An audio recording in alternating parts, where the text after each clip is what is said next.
Imagine everything shuts off. No lights, no hum of electronics, no phone, no internet, no fridge, no hot water. What would you do? A total blackout would leave millions lost, but not a medieval person. For them, this would be just another ordinary day. In this video, you'll discover why men and women from the Middle Ages would have a better chance surviving a modern blackout than we would. And in the end, you'll uncover an uncomfortable truth about who's really fragile in this story. Everything feels normal. You're at home, listening to music, charging your phone, maybe heating something in the microwave. And then silence. Everything shuts off, not just your home. The street, the neighborhood, the city, the entire country. A total blackout, and it doesn't come back in minutes, or hours, or even days. Now imagine the domino effect. Without electricity, the Wi-Fi's gone. Your phone becomes a useless brick. Water stops flowing from the tap because pumping stations rely on power. Grocery stores shut down. No card machines, no lighting, refrigerators fail, food spoils. Elevators stop. Hospitals enter emergency mode, and fear spreads faster than the darkness itself. Without power, comfort vanishes. Without electricity, modern society crumbles because nearly everything we do depends on invisible but vital systems. And in that moment, a tough question emerges. Who's more prepared to live in this switched-off world? Us or someone who never had any of it in the first place? That's the turning point. The medieval life we often dismiss as primitive suddenly starts to look strangely adapted. While panic erupts in our time, a medieval person would carry on almost unaffected, because for them, a shut-off world was simply everyday life. The medieval routine didn't need outlets. While we rushed to charge our phones at 3% battery, a medieval peasant woke up, crossed themselves, and started the day powered only by their own body. Their routine was governed by sunlight, not alarms or digital calendars. They rose at dawn not by choice, but because daylight dictated the rhythm of life. Without electric lights, every minute of sun mattered. Tasks were timed accordingly: milking animals early, working the fields while the sky cooperated, and wrapping things up before darkness returned. When night fell, there were no shortcuts. Darkness was accepted and respected. They used candles made of wax or tallow, oil lamps, or homemade torches. The lighting was dim, limited, but totally functional. Just enough for dinner, prayers, sewing, or storytelling. Anything else? It could wait till morning. Homes were built with this in mind. Windows, though small, were placed strategically to capture the most daylight. The hearth wasn't just for heat. It was the center of light, life, and connection. There was no electricity, yet life moved forward uninterrupted. The body, time, and nature were in sync. Productivity was organic, rest was honored, and each day had a clear beginning, middle, and end. Today, when the power goes out, we're lost. In the Middle Ages, they lived every day as if the power had already failed, and they managed just fine. When the power goes out, most people panic. The food will spoil. Then comes the next fear. How will I shower? These are common questions in a society that has outsourced nearly everything. But for a medieval person, these situations were normal, and they had answers for each one. With no fridges or freezers, food preservation was an art, and it wasn't simple. They used salt, smoke, vinegar, fat, ashes, herbs, and clay. Each natural element had a purpose. Meat was packed in coarse salt and hung in ventilated spaces. After days of drying, it developed a hardened outer layer that protected it. Another method was smoking. Meat was suspended above a fire for days, absorbing oils and heat from the smoke, which slowed bacterial growth. Fish, especially in coastal regions, were preserved in brine or buried in alternating layers of salt. Grains and cereals, the foundation of the medieval diet, were stored in barrels, clay pots, or underground silos. In wealthier homes, there was often a pantry master, responsible for organizing and managing food stores. They also embraced seasonal self-sufficiency. They harvested what they ate, raised what they cooked, and turned surpluses into pickles, preserves, and wine. All of it done without electricity, just skill, timing, and planning. And what about bathing? Full-body baths were rare, but hygiene wasn't ignored. They practiced what we might call spot cleaning, washing hands, feet, face, and private areas using cloths, copper basins, and water heated over fire. They used aromatic herbs like lavender, sage, and rosemary to cleanse and freshen, and even mixed in sand, clay, or ash as natural exfoliants and disinfectants. In cities, public bathhouses existed, some quite elaborate, with steam rooms, hot tubs, and herbal oils. In the countryside, it was more rustic but still intentional. In summer, rivers and streams were common bath spots. In winter, people used heated water in buckets and wooden tubs. What's most impressive isn't just what they did, but how they did it without plumbing, without electricity, and without modern tools. They understood natural cycles, respected food's timing, and adapted hygiene to environment and season. In a modern blackout, the first thing missing is not power, it's a plan. The medieval person didn't need electricity because they had systems rooted in nature, habit, and resourcefulness. Maybe it's not power we need to restore. Maybe it's the ability to do things with our own two hands. Starting a fire from scratch, sewing your own clothes, fixing tools without a manual or tutorial, building shelter from what's around you. These skills sound like something from a survival reality show. But for the medieval person, they were the foundation of daily life. They lived in a world where relying on others could mean hunger, illness, or death. So from a young age, everyone learned multiple skills. A boy might know how to hunt, plant, set traps, make soup, chop wood, and care for animals. A girl might spin wool, patch clothes, cook meals, grind grains, collect herbs, treat wounds, and make soap from scratch. These weren't hobbies. They were survival passed down like inheritance. Today, we outsource nearly everything. Food is delivered. Clothes are store-bought. Homes are prefab. And as a result, the practical knowledge that once made humans self-sufficient has eroded. In its place, we've developed digital intelligence useful until the power goes out. The medieval person, in contrast, was a human toolkit. Clothes ripped, stitch them. A door broke, nail it back. Someone got sick, boil a tea, make a compress, find honey, vinegar, or garlic. It wasn't always effective, but it was knowledge honed by repetition, not searched on Google. They also mastered improvisation. They could adapt tools, repurpose materials, and find solutions using whatever was available. A belt became a bucket strap. A piece of leather became a rain hood. A sharpened rock became a knife. Their ability to reshape their environment with minimal resources was constant. These people weren't specialized. They were versatile generalists. Life demanded it. There was no YouTube guide.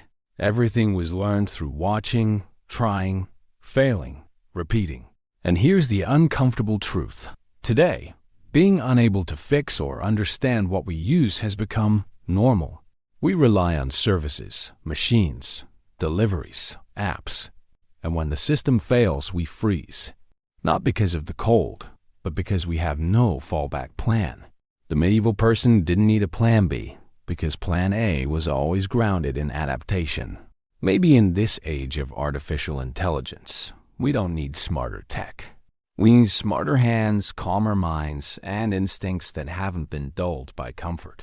Imagine living without a phone. No internet, no GPS, no notifications. No idea what's happening in the world for days, weeks, maybe months. For most of us, that sounds like a nightmare. For a medieval person, it was business as usual. In the Middle Ages, information was local, slow, and deeply rooted in community. People didn't expect to know what was happening in distant lands. What mattered was what happened in your village, your fields, your market square. The news you got came through travelers, merchants, clergy, or rumor. And that delay wasn't frustrating. It was the norm. There were no alerts, no messages, no apps. And yet, there was connection, human connection. Communication happened face to face, through conversation, storytelling, oral tradition. People passed on news not with emojis, but with emotion. A death, a birth, a good harvest, a failed one. These were shared around fire pits and dinner tables, not on timelines. In case of emergencies, there were bells, smoke signals, runners on foot, or messengers on horseback. And even that wasn't instant. But there was structure. There was trust. Villages had leaders. Churches had notice boards. People knew who to go to. There was a chain of command slower. Yes, but more tangible. And most importantly, they didn't panic in silence. They didn't scroll obsessively looking for updates. They acted. They worked together. The blacksmith helped the farmer. The herbalist helped the sick. Survival depended on one another, not on Wi-Fi, but on who you could count on and who could count on you. Compare that with modern life. Today, we have more communication tools than ever, but we often feel more isolated than ever. We know what's trending on another continent, but not what our neighbor's name is. In a blackout, we lose not just access to the internet, we lose access to our entire sense of awareness. Even orientation was different. Without GPS, they relied on memory, instinct, and the environment itself. The sun, the stars, the shape of the land, the direction of the wind. Their attention was turned outward, not locked on a screen. A medieval person could walk unfamiliar terrain and still know where they were. They knew paths by heart. They remembered landmarks. They moved through the world with presence. Today, remove the map from your phone, and many are lost within minutes. Directional intuition has faded. We've traded situational awareness for convenience. But in a world where information vanishes and networks collapse, that trade becomes dangerous. In a total blackout, it's not just the light that disappears, it's the flow of information. And with it, our sense of control. The medieval person lived in that darkness, but with clarity. We live in the light, but often confused and disconnected. Maybe they didn't know what was happening on the other side of the world, but they knew who was in their village, what season it was, and where they were standing. Maybe they didn't have data, but they had wisdom. They had orientation. They had community. So the question isn't just, how did they live without connection? It's, what exactly have we lost in the name of staying constantly informed? We live in an age where discomfort feels like an offense. Air conditioning in the summer, heating in the winter, ergonomic chairs, orthopedic mattresses, water at the perfect temperature. A life designed to avoid any inconvenience. But what if all of that vanished? For the medieval person, discomfort was the default state of existence. Sleeping on hard surfaces, walking long distances, enduring cold with minimal clothing, feeling hunger often, this wasn't an exception. It was everyday life. They didn't survive discomfort. They were shaped by it. Physically, the medieval body was more resilient. Not necessarily athletic, but enduring. Working the land, carrying weight, standing for hours. Tending livestock, it built strength. Yes, but more importantly, it built tolerance. Pain didn't stop them. It was part of the rhythm. Mentally, they were tougher too. Not because they lacked emotion, but because there was no room for weekly existential crises. When something went wrong, you dealt with it. When food ran out, you waited. When the weather changed, you adjusted. The world didn't adapt to you. You adapted to the world. Today, a simple power outage brings irritation, anxiety, a sense of collapse. We've lost the habit of waiting, improvising, enduring. Technology has shielded our senses, but also weakened our ability to face the unpredictable. A modern blackout would force us into contact with something we've forgotten how to handle. Constant discomfort. And that's where a medieval person would thrive, because their mindset wasn't built around comfort. It was built around purpose. They didn't say, "This is hard." They asked, "What can I do with this?" Maybe the real blackout isn't in the power grid, but in our tolerance for a raw, unfiltered, unforgiving world. What if everything failed tomorrow? Now imagine waking up tomorrow and nothing works. No outlets, no buttons, no notifications. This isn't a thought experiment, it's real. A total blackout with no end in sight. You turn on the tap, nothing. Flip the light switch. Nothing. Your phone? Dead? The fridge? Just a box with shelves. The silence is deafening. The discomfort is immediate. The fear, inevitable. The first few hours are confusing. The following days, chaotic. Without the internet, no one knows what's going on. Without transport, no one goes anywhere. Without refrigeration, food spoils. Without communication, people isolate. And over time, panic grows because the modern world wasn't built to function in the dark. Now picture a medieval person in the exact same situation. They wake up with the sun, fetch water from the well, start a fire with stone and wood, cook food harvested the day before, mend clothes, sleep early. Life continues because none of it depends on electricity. So really, who's better prepared to face that collapse? You with your apps and dependency on networks?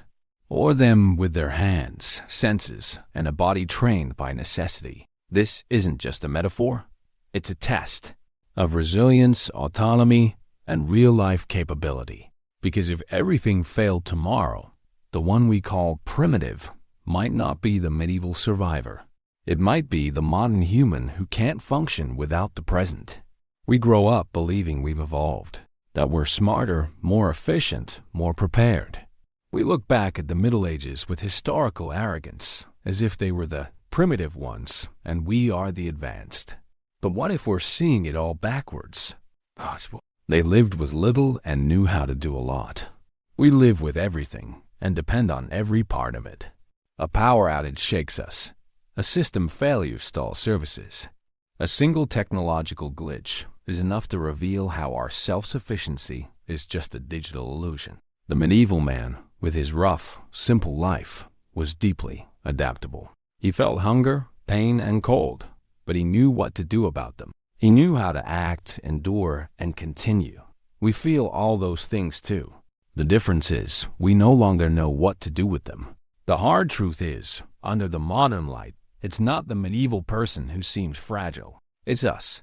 When the power goes out, we're the ones lost in the dark. Fragility today isn't about lack of information. It's about overdependence.